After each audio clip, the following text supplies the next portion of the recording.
ಈ ಬಾರಿ ಬದಲಾವಣೆ ಗಾಳಿ ಬೀಸ್ತಾ ಇದೆ. ಶ್ರೀನಿವಾಸ್ ದಾಸ್ ಕರಿಯತ್ನವರು ಗೆಲ್ತಾರೆ, ಬಿಜೆಪಿ NDA ಗೆಲ್ಲುತ್ತೆ.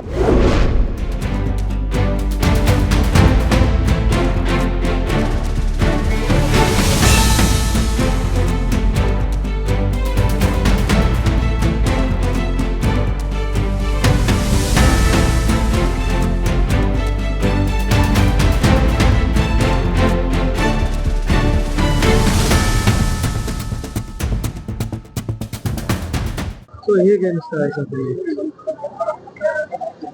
ಈ ಬಾರಿ ದಾವಣಗೆರೆಯಲ್ಲೇ ಒಂದು ರೀತಿ ಬದಲಾವಣೆ ಕಾಣ್ತಾ ಇದೆ.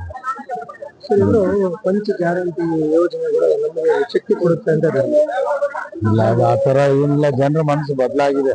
ಆ ಗ್ಯಾರಂಟಿಯಿಂದ ಭ್ರಮ ನಿರಸನ ಆಗಿದೆ. ಜನರಿಗೆ ಯಾರು ಸುಖ ಇಲ್ಲ, ಸಂತೋಷ ಇಲ್ಲ.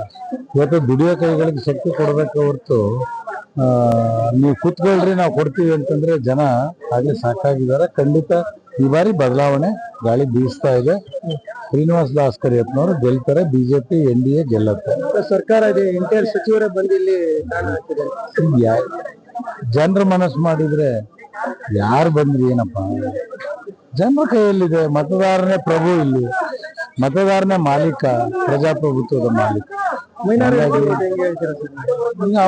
ಅವರು ಬರುತ್ತೆ ಅಂತ 70,000 ಓಟ್ ಯಾರಿಗೆ ಅವ್ರಿಗೆ ಇಲ್ಲ, ಅದೆಲ್ಲ ಅದು ಹಳೆ ಕಾಲ ಇತ್ತು. ಶಿವಶಂಕರಪ್ಪನವರು ಇಲ್ದ ಕಾಲದಲ್ಲಿ ಆ ರೀತಿ ನಿರೀಕ್ಷೆ ಮಾಡ್ಲಿಕ್ಕೆ ಸಾಧ್ಯ ಇಲ್ಲ. ದಾವಣಗೆರೆಯಲ್ಲಿ ಒಂದು ಬದಲಾವಣೆ ಗಾಳಿ ಬೀಸ್ತಾ ಇದೆ.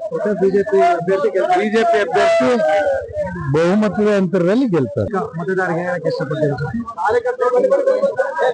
ದೇಶದಲ್ಲಿ NDA ಗಾಳಿ ಬೀಸ್ತಾ ಇದೆ. ಬಿಹಾರ್ ನೋಡಿದ್ರಿ, ಇನ್ನು ಅನೇಕ ಚುನಾವಣೆಗಳು ನಾವು ನೋಡಿದ್ದೇವೆ. ಈಗ ಪಂಚರಾಜ್ಯದ ಚುನಾವಣೆಯು ನೋಡ್ತಾ ಇದ್ದೇವೆ. ಬದಲಾವಣೆ ತಮಿಳುನಾಡಿನಲ್ಲಿ ಬದಲಾವಣೆ ಕಾಣ್ತಾ ಇದ್ದೀವಿ, ಕೇರಳದಲ್ಲಿ ಬದಲಾವಣೆ ಕಾಣ್ತಾ ಇದ್ದೀವಿ. ವೆಸ್ಟ್ ಬೆಂಗಾಲ್ನಲ್ಲಿ ಬೀದಿನ ಮನೆ ಕಳಿಸ್ಬೇಕು ಅಂತ ಜನ ಬದಲಾವಣೆ ಬಯಸ್ತಾ ಇದ್ದಾರೆ. ನಾನು ಕಲ್ಕತ್ತಾಗ ಹೋಗಿ ಬಂದಿದ್ದೇನೆ, ವಿಚಾರ ಮಾಡಿದ್ದೇನೆ. ಹಾಗಾಗಿ ಇವತ್ತು ದೇಶದಲ್ಲಿ ಖಂಡಿತ NDA ಅಲೆ ಬೀಸ್ತಾ ಇದೆ. ದಾವಣಗೆರೆಯಲ್ಲಿ ವಿಶೇಷವಾಗಿ ದಾವಣಗೆರೆ ದಕ್ಷಿಣದಲ್ಲಿ ಗೆಲುವಿನ ಮೂಲಕ ರಾಜ್ಯದಲ್ಲಿ ಒಂದು ಸಂದೇಶ ಕೊಡ್ತಕ್ಕಂಥ ಚುನಾವಣೆ ಈಗ ಆಗ್ತದೆ. ಮಾನ್ಯ ಕುಮಾರಸ್ವಾಮಿ ಅವರು ನೇತೃತ್ವದಲ್ಲಿ ಇವತ್ತು ದೇಶದಲ್ಲಿ ಚಾಯ್ ಮಾರೋ ವ್ಯಕ್ತಿ ದೇಶದ ಪ್ರಧಾನಿ. ರೈತರ ಚಿಂತನೆ ಮಾಡ್ತಕ್ಕಂಥ ದೇವೇಗೌಡರು ದೇಶದ ಪ್ರಧಾನಿಯಾಗಿದ್ದಾರೆ. ಹಾಗೆ ದಾಸ್ ಕರಿಯಪ್ಪನವರು ಹಮಾಲಿ ಮಾಡ್ತಕ್ಕಂಥ ವ್ಯಕ್ತಿ. ಕೆಳ ಹಂತದಿಂದ ಜನರ ಕಷ್ಟ ನಷ್ಟಗಳನ್ನ, ನೋವುಗಳನ್ನ, ದುಡಿಯೋ ಕೈಗಳಿಗೆ ಏನ್ ಬೇಕು ಅಂತ ಚಿಂತನೆ ಮಾಡಿದಂಥವ್ರು. ಹಾಗಾಗಿ ಹಮಾಲಿ ಮಾಡ್ತಕ್ಕಂಥವ್ರ ಮಗ ಇವತ್ತು ದುಡಿಮೆ ಬಗ್ಗೆ, ಜನರ ಬಗ್ಗೆ ಸಾಕಷ್ಟು ಕಳಕಳಿ ಇಟ್ಕೊಂಡಿರ್ತಕ್ಕಂಥವನು ಇವತ್ತು ಶ್ರೀಸಾಮಾನ್ಯ ಈ ದಾವಣಗೆರೆ ದಕ್ಷಿಣದಲ್ಲಿ ಗೆಲ್ತಾನೆ. ಜನಸಾಗರ ಹರಿದು ಬರ್ತಾ ಇದೆ. ಒಂದು ಹಬ್ಬದ ವಾತಾವರಣ ರೀತಿ ಕ್ರಿಯೇಟ್ ಆಗಿದೆ. ಎಲ್ಲಿ ನೋಡಿದ್ರು ಜನಸ್ತೋಮ, ಎಲ್ಲಿ ನೋಡಿದ್ರು ಯಾರಿಗೂ ಮತ ಕೇಳಿದ್ರು ನಾವು ಅದೇ ಹೋಗ್ರಿ ನಮ್ಗೇನ ಕೇಳ್ತೀರ, ನಾವು ವಾಟಿ ಹಾಕ್ತೀವಿ ಅಂತ ಇದಾರೆ. ಆ ಜನಸ್ತೋಮ ನೋಡಿದ್ರೆ ನಾವು ಕ್ಯಾನ್ವಸ್ ಮಾಡೋದಂಗೆ ನಂಗಾಗಿದೆ. ಜನನೇ ಅವರು ಈಗ ಕಾರ್ಯಕರ್ತ ಮತದಾರ ನಾವು ಇದ್ದೀವಿ, ಲೀಡರ್ಗಳು ನಮಗಿದ್ದಾರೆ. ಆದ್ರೆ ಮನೆಗಿರ್ತಕ್ಕಂಥ ಮತದಾರ ನಮ್ಮ ಭಾರತೀಯ ಜನತಾ ಪಾರ್ಟಿ ಕಾರ್ಯಕರ್ತರ ಪರಿವರ್ತನೆ ಆಗಿದ್ದಾರೆ. ದೇಶಕ್ಕೆ ಗ್ಯಾರಂಟಿ ಕಾಲವೇ ಗ್ಯಾರಂಟಿಯಿಂದ ಆಗಿರತಕ್ಕಂಥ ಜೀವನಕ್ಕೆ ಮನೆಗಿರ್ತಕ್ಕಂಥ ಮತದಾರ ನಮ್ಮ ಕಾರ್ಯಕರ್ತರಾಗಿದೆ. ಅದನ್ನು ಶ್ರೀರಕ್ಷೆ. ಕಾಂಗ್ರೆಸ್ ಅಂದ್ರೆ ಮೈನಾರಿಟಿ ಓಟ್ ಅಂದ್ರೆ ಕಾಂಗ್ರೆಸ್ ಅಂದ್ರೆ ಮೈನಾರಿಟಿ ಓಟ್ ಕಂಪ್ಲೀಟ್ 70,000 ಓಟ್ ನಮಗಿದೆ ಅಂತ ಹೇಳ್ತಾರೆ ಸರ್. ಅದು 30 ವರ್ಷಗಳ ಕಾಲ ಆಡಳಿತನ ಬೇರಿತ್ತು, 30 ವರ್ಷಗಳಿಂದ ಸಿದ್ಧಾಂತಗಳು ಬೇರಿತ್ತು. ಈ 30 ವರ್ಷಗಳಾದ ಮೇಲೆ ಹೊಸ ಒಂದು ಅಮಲರ ಮಗ, ಒಬ್ಬ ಬಡವರ ಮಗ, ಒಬ್ಬ ರೈತ ಪರವಾದ ಮಗ ಬಂದಿದ್ದಾನೆ. ಇವತ್ತು ಬದಲಾವಣೆ ಬಯಸಿದ್ದಾರೆ.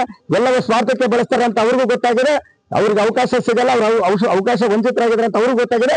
ಅವರೇ ಬದಲಾವಣೆ ಬಿಜೆಪಿ ಅಂತಿದ್ದಾರೆ ಸರ್.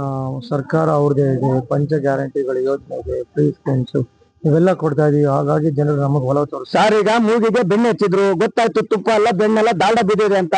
ಈಗ ಜನ ಬದಲಾಗಿದ್ದಾರೆ, ಜನ ರೋಷ್ ಗೆದ್ದಿದ್ದಾರೆ. ಹೆಸರುಗಳು ರೇಟ್ ಜಾಸ್ತಿ ಇದೆ, ಅಬಕಾರಿ ರೇಟ್ ಜಾಸ್ತಿ ಆಗಿದೆ, ಎಲ್ಲ ರೇಟ್ ಗಗನಕ್ಕೇರಿದೆ. ದುರಾಡಳಿತ ಬರೀ ಚೇರಿಗಾಗಿ ಹೊರದಾಟ ಆಗ್ತಾ ಇದೆ. ಇವತ್ತು ಯಾರು ಜನಸಾಮಾನ್ಯರ ಬಗ್ಗೆ ಗಮನಿಸ್ತಾ ಇಲ್ಲ, ಒಂದು ಪುಟ್ಟಿ ಮಣ್ಣು ಹಾಕಲಿಲ್ಲ. ಇವತ್ತು ಅಧಿಕಾರನೇ ಒಂದು ಸರ್ಕಾರನ. ಜನರ ಜೀವನ ಜೊತೆ ಚೆಲ್ಲಾಟ ಆಡ ಬಿಡಬೇಕು. ನರೇಂದ್ರ ಮೋದಿ ಅವರು ಪಾಕಿಸ್ತಾನ ಮೇಲೆ ಯುದ್ಧ ಮಾಡಿದ್ರು, ಇಡೀ ವಿಶ್ವನ ಬೆಂಕಿ ತುಳಿದಿದೆ. ಆದ್ರೆ ನನ್ನ ಭಾರತ ಮಾತ್ರ ನೆಮ್ಮದಿಯಿಂದ ಮಲಗ್ತದೆ. ನಮ್ಮ ತಾಯಂದ್ರು, ನಮ್ಮ ತಮ್ಮಂದ್ರೆಲ್ಲ ನೆಮ್ಮದಿಗೆ ಮುಗಿತ ಮಾಡ್ಕೊಂಡಿರ್ತಾರೆ. ಅದು ನರೇಂದ್ರ ಮೋದಿ ಭಾರತ, ಅದು ನಮ್ಮ ಭಾರತ ಅಂತ ಹೇಳ್ತಾರೆ. ಕಮರ್ಷಿಯಲ್ ಗ್ಯಾಸ್ ಸಿಲಿಂಡರ್ ಬಹಳ ಕಷ್ಟ ಆಗಿದೆ ಅಂತ ಸರ್. ಗ್ಯಾಸ್ ಸಿಲಿಂಡರ್ ರೇಟ್ ಆಗಿದೆ ಅಂತ ಹೇಳ್ತೀರಾ, ಅಬಕಾರಿ ರೇಟ್ ಆಗಿದೆ ಅಂತ ಕೇಳಲ್ಲ ಯಾರು. ಇಲ್ಲಿ ಹೆಸರು ರೇಟ್ ಜಾಸ್ತಿ ಆಗಿದೆ. ಇವತ್ತು ಒಬ್ರು ಜನ್ಮಲ್ಲಿ ದುಡಕ್ಕೆ ಕೈಯಲ್ಲಿ ಕೆಲಸ ಇಲ್ಲ, ಎಜುಕೇಶನ್ ಗ್ರಾಜುಯೇಟ್ ದುಡ್ಡಿಲ್ಲ ಅಂತ ಹೇಳ್ತೀರಾ. ಒಂದು ಸಿಲಿಂಡರ್ ಒಂದ್ ದಿವಸ ಊಟ ಮಾಡೋಕೆ ಚಿಂತಿಲ್ಲ, ಆದ್ರೆ ನನ್ನ ಭಾರತ ಸುರಕ್ಷತೆ ಇದೆ.